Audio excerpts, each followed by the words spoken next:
menangkap ikan. Dia secara tak terduga menemukan sebuah botol emas kuno. Namun botol itu tertutup oleh kotoran. Terlihat seperti batu pecah. Orang tua itu tidak terlalu memikirkannya. Langsung melemparkannya ke tumpukan pasir di sebelahnya. Beberapa tahun kemudian, botol emas itu ditemukan oleh seorang pejalan kaki lain. Dan digunakan sebagai alat untuk menumbuk bawang putih. Kemudian jatuh ke tangan seorang pekerja yang tidak mengerti nilainya. Digunakan untuk mengisi celah di tembok kota. Botol emas itu menemani tembok kota ini melawan serangan meriam berkali-kali. Dan akhirnya menjadi longgar. 100 tahun kemudian, seorang gadis yang memanjat tembok kota mengubah nasib botol emas itu sepenuhnya. Gadis itu adalah seorang budak. Setiap hari diam-diam memanjat tembok kota, hanya untuk melihat sekilas pangeran yang telah lama dia cintai. Suatu hari, saat dia baru saja mencapai puncak, sang pangeran melihatnya. Gadis itu tergelincir, dan tanpa sengaja menginjak batu yang longgar itu, terlihatlah botol emas di dalamnya. Gadis itu dengan gembira membawa pulang botolnya, menggunakan pahat baja untuk menghilangkan kerak batu di permukaan. Akibatnya, tanpa sengaja, mulut botolnya pecah. Dalam sekejap, sebuah kekuatan misterius tiba-tiba muncul dari botol emas. Dewa lampu yang tersegel selama ribuan tahun akhirnya muncul kembali. Namun penampilan Dewa Lampu terlalu menakutkan. Gadis itu langsung pingsan karena ketakutan. Dewa Lampu kesulitan membangunkan gadis itu, dan memberitahunya bahwa dia bisa memenuhi 3 keinginannya. Gadis itu tanpa ragu-ragu mengucapkan keinginan pertamanya, yaitu menikah dengan pangeran dan menjadi ratu. Dewa Lampu segera memenuhi permintaan itu. Dia menekan tetesan minyak magis berharga dengan jari, dan meminta gadis itu mengoleskannya di tubuhnya. Kemudian, saat sang pangeran tidur, dia dengan lembut mengucapkan nama gadis itu di telinganya. Memang, pangeran melihat gadis itu, dan langsung terpesona oleh pesonanya yang unik. Gadis itu berhasil menjadi permaisuri yang menjadi pusat perhatian semua orang. Melihat sang pangeran akan segera mewarisi tahta, gadis itu menemui Dewa Lampu untuk mengabulkan permintaan kedua, yaitu untuk hamil anak dari sang pangeran. Untuk mencegah rahasia terbongkar, keduanya menyembunyikan botol yang memenjarakan Dewa Lampu di bawah ubin di kamar mandi. Tak lama kemudian, gadis itu benar-benar hamil dengan keturunan sang pangeran, dan mulai memamerkan perut buncitnya di istana, tanpa menyadari bahwa pangeran dan raja sudah memiliki perbedaan pendapat. Raja merencanakan pembunuhan, dan membunuh anaknya sendiri, untuk memastikan tidak ada sisa permaisuri dan bayi dalam kandungannya, menjadi target pembunuhan berikutnya.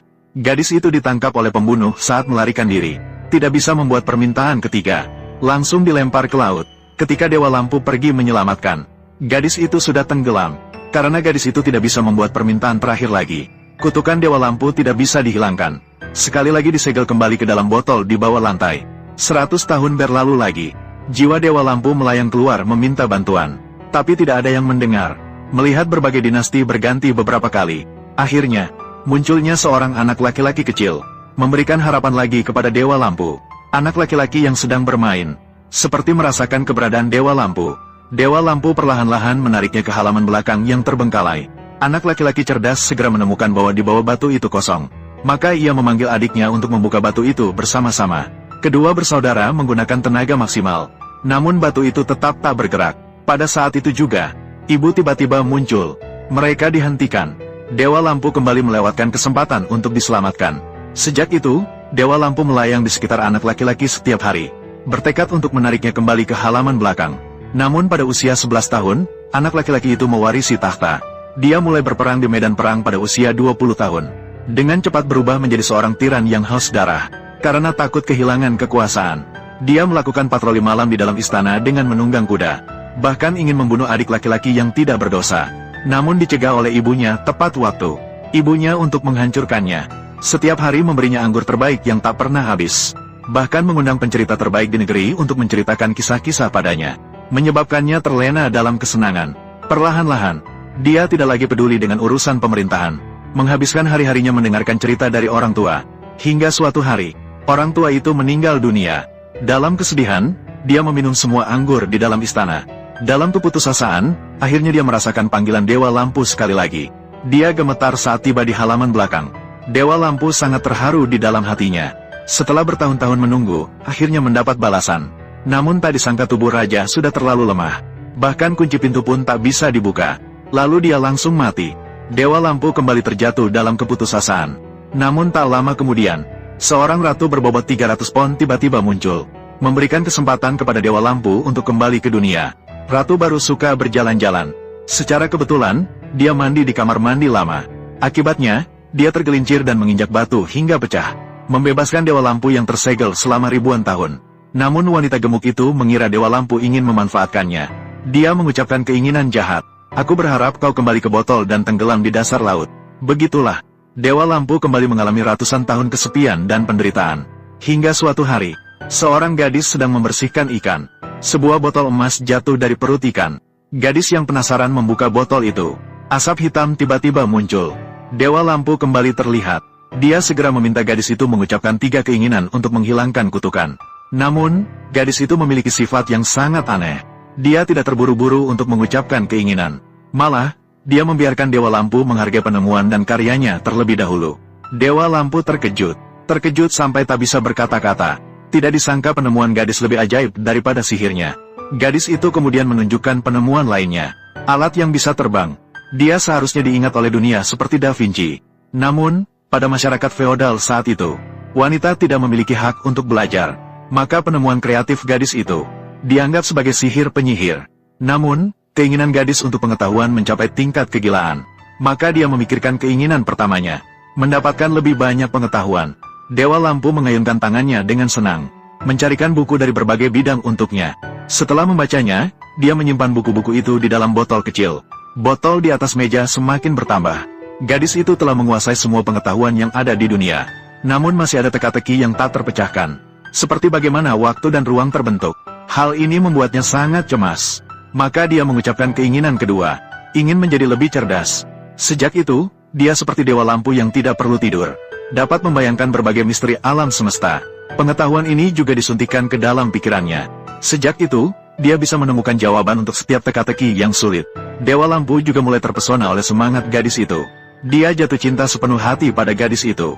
Agar bisa selalu bersama gadis itu, dia mencegah gadis itu mengucapkan keinginan ketiga. Hal ini juga menghalangi kesempatan untuk mendapatkan kebebasan. Namun gadis itu mudah marah sejak lahir. Agar hubungan mereka lebih adil, setiap kali Dewa Lampu membuat gadis itu marah, dia akan mengurung dirinya dalam botol untuk merenungkan kesalahannya.